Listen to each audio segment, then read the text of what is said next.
Hi, Anna. Welcome and nice to meet you. Nice to meet you too. Uh, Perhaps for people that will be watching our conversation, we can start with a little bit about yourself in terms of your artwork and the media that you work in.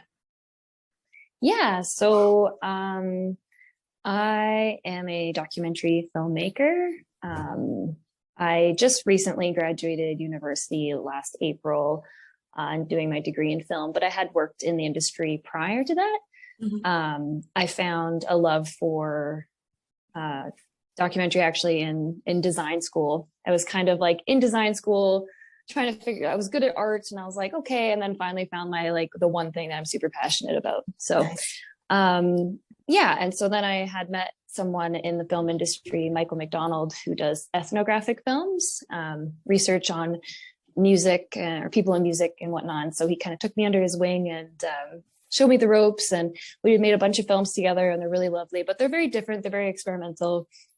Um, yeah, they don't typically follow the same documentary form or story arcs that some do. So it was kind of nice to get that experience before going into university, Mhm. going into film school. Yeah, so that's a little bit about me. The film Father Like Son, which we'll talk about, is kind of the biggest piece and something that I'm very proud of. Right. The other stuff that I've worked on are mostly on other people's projects, or I have like little docs and little spotlights on people. But yeah. Mhm. Yeah, I mean, you have a really cool website, and I wanted to ask you about maybe talking about the first film that features your family, which is the family farm, because it's really relating to you being someone who was raised on a farm. So maybe let's start there, and that's a nice segue into Father Like Son.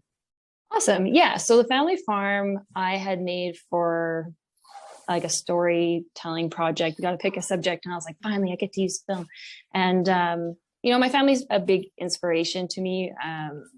And living on the farm and growing up on the farm and the community that I was raised in really has influenced me quite a bit. And so my dad and I get into big discussions about farming and stuff, and how like it's pretty hard for people to get into farming these days because of how the market's set up. It's set up for people with larger farms. So normally people get land handed down to them, and either they can take on the load or they can't, or they have debt. And so we see there is a change now, but for the most part, it's quite difficult. You usually have to take off farm jobs to support your farm. Mhm. And so that's kind of like the first video I did just kind of touched on that. And it was kind of just kind of went over the statistics of how many people farm in Canada, um, debt loads, what the average age of a farmer is, those types of Mhm. things. So, and that was more for the class itself that I had it put forward to. Mhm. But but so when I posted that video, it got a lot of attention, and then my family really enjoyed it, and a lot of people got emotional over it. And it was kind of like, it was just a really nice feeling to be able to create Mhm. something that people resonated with. And so, and also film is such a cool medium, because you work with music, you work with story, you work with color, you work with so many different things. Mhm. And I didn't realize like how much work went into it, really. Right. And I liked it. I really enjoy how much work goes into the films, and to creating it. So yeah, so that was kind of it. I don't remember what year that was. I think it was 2017 that was Mhm. made, and Mhm. then it kind of just grew from there. Right. So for that first project, you did a lot of the other work yourself. Mhm. Yeah. Nice. So tell me about the impetus for Father Like Son. Like, was that something that you also had to do for school, or was something that you just naturally came as a Uh, project? yeah, it's something that was always in the back of my head, that I'd always like to make the family farm into something bigger. But I had moved to Nova Scotia, and my environment was completely different. I was living in a city, and it just like was a place I was still trying to connect with. And so I didn't think that I would make this film into a school project, but the pandemic hit, and I was like, well, I'd much rather live on a farm in the middle of nowhere than in the city at this point. Right. So it kind of worked out in a sense that I moved home and I was able to make the film that I really wanted to make. Oh, okay. So it kind of just things aligned and it just happened to be that you were able to work on it. Yeah, exactly. But the thing is, like, it was winter, so I always, I imagined it being like a summer film, because there's crops being cut Mm-hmm. and the growth of things. But so in some ways I was like, oh, this is not gonna be what I want it to be and stuff. But then I just realized that was silly. Like, it's not like farming is seasonal, it's all year round. So There's always work to be done. But as much as mhm. it is about farming, I had a sneak peek of the film myself. So I enjoyed that, yes, you show us about the farm and the work that goes in the farm, but I really like the connection with the family that it is your family. So obviously it's very personal. But I do like the work that you did with your camera in terms of, introducing us to your niece and your nephew and your brother. Yeah, Mhm. is your brother, right? Yes. Yeah, and your dad. So maybe talk a little bit about that process of, planning how you were actually going to capture the images and the feelings as well. Yeah, so I knew that once I moved home that I need to get them used to the camera. So I just always had it around. I was always pointing it in their faces and like getting them used to it.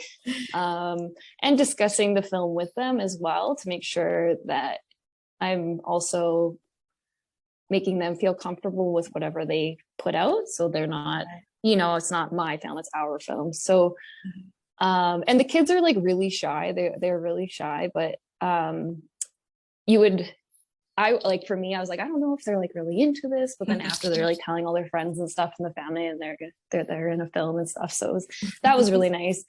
But yeah, it was just a lot of following around. Like, I have so much footage that I didn't use, Right. but sorry. That's okay. That's technology. Yeah. But yeah, there's so much footage I didn't use, but it was I really wanted to like kind of start close in and work my way out. Having their faces and then their environment, having, I didn't want to show like a butchering of an animal as it is, because it's not something you don't need to know how it died or whatever, or like watch it die. You can make those things up in your head. Right. So just to show like the closeness of it too, and the curiosity of it especially through Kayla's eyes, because of like the muscles and the skinning and all this stuff. It's like it's very intense. So I was trying to like see it through her eyes a little bit, but it was also just like seeing Kayla is like seeing myself. Like, I went through exactly the same thing she did on the farm. So it was pretty surreal in the moment, because like they weren't even supposed to be there that day. They weren't supposed to be at the butchering. It was supposed to be my dad and brother. And so it was definitely, once that happened, I was like, wow, like this is it. This is, the kids are what make it. So right. Yeah. Yeah. So it really is sort of a nice connection from, through the generations in a family as well. And sort of the rituals that go in terms of working on the farm and being part of that environment as well. Yeah, exactly. Yeah. So, so tell me, how did it become that it looks like you maybe submitted it to some festivals, and then now we have this great BMO first art competition? How did it get to this point? Well, my teacher Saul, he was like, hey, I'd like to nominate you for this prize. And I feel like, and I didn't even think anything of it. I was just like, yeah, sure, why not? Like, how can that hurt? And I didn't really think people would resonate with the film, just because, like, I don't know, it's farming and it's Alberta and it's oil and gas. There's like certain subjects in there in which people, I don't think resonate. Complex, but yes. Yeah, it's complex, and like, yeah. And so I was very surprised, but at the same time, like, most of us come from farming backgrounds at some part in the generations. And so, it does hit home for some people. And yeah, so I didn't think it would get this far. It got into like a few festivals, which is really nice. And, I think what I was most excited for is conversations like this, right, where, like to talk about it, because I always liked films that like start a dialogue and make you think and have things inside of it that aren't necessarily like obvious, but they're right there. So yeah, it's been a fun adventure. Great. And congrats, by the way, on winning Thank the you. big prize. Because I mean, we should really mention that it's a really outstanding honor that I think you should be proud of. But so you kind of piqued my interest in terms of you want to have conversations. What are some of the themes that you want people to take away from seeing Father Like Son? Just like there's that generational farming, like it's very rare that people will have like a son to take over the farm. That's very rare nowadays. And also just the fact that, like farming isn't just farming, you have to work other jobs unless you're a humongous farm. And also just the cycle of life. Like a lot of people have a problem with, little kids being exposed to certain things like a butchering of an animal. But I think it's important to show people these things because they are a reality. We're so disconnected from so much that, when these things do happen, then they just don't know how to take it. So, as much as it seems a little traumatizing, you saw her work through it, Right. and she like my brother also takes his kids hunting and stuff like that. And they know where their food comes from and they know how to work hard and all those types of things. So it's just a different type of lifestyle. And then you see the cycle of life and community. And I also think that's very lost too. Even my community from when I was younger to now is just completely different. There's a huge disconnect. And then also COVID happened. So there's also that, which doesn't help. And so, it would be nice to find that connection again. And I want to keep on working on films that show that and show that there's ways in which we can connect to our environment again. Right. Which you're answering sort of like the questions I already had in the back of my mind, which is really where does this lead to next for you in terms of stories you would like to tell? Yeah, so I read a book in 2018 called Women Who Dig, which is about women all over the world that farm and like with food sovereignty, ancestral seeds, all these really amazing things, and they have different circumstances. And so I contacted the author Trina Moyles, who is local to Alberta, and I asked if I could make her book into a film. And so she would really like to work together and actually do that, which is like super exciting. But we're going to start in Canada and then work our way out, start locally, which I think is very important. And so, finding women that are doing amazing things here, that amazing, like cultivating the land, sowing seeds, it's actually like when my grandma's a badass farmer. And so she recommended the book. And now that I can say that I'm making the film, which makes me really excited. So. That's so great. It's also a lot of, that's sort of like quite the movement these days of going back to sort of the basics, if you will, of growing our own plants. And even some of us who live in the city want to have our own, small backyard gardens as well, right? Or exactly. It's kind of like the conversation on lawns. We spend all this time putting water on a lawn when we could maybe put it on a garden or, those types of things. So it sounds like it's, you're looking for themes that are also going to be impactful. So there's the connection and the impact, both ways on our environment and vice versa, right? Yeah, definitely. Cool. Like it's, meaningful work is always something I've tried to strive for, because that's how helps me want to like stay inspired, is making stuff that people will inspire others. And so, and like with farming too, we're in a world that's starting to heat up, and we need to figure out ways in which we can feed our communities because of all these things that are happening in the world. And we're such a globalized economy where we think worldly when we really need to start from our communities and work our way up. And that's definitely lost. I think so. I want to kind of go back a little bit to the current project, which is Father Like Son. And I don't want to forget that it's actually going to be shown in Toronto for those who are in Toronto at the Art Museum. But have you had a chance to interact with audiences yet with the work, or is it in the plans?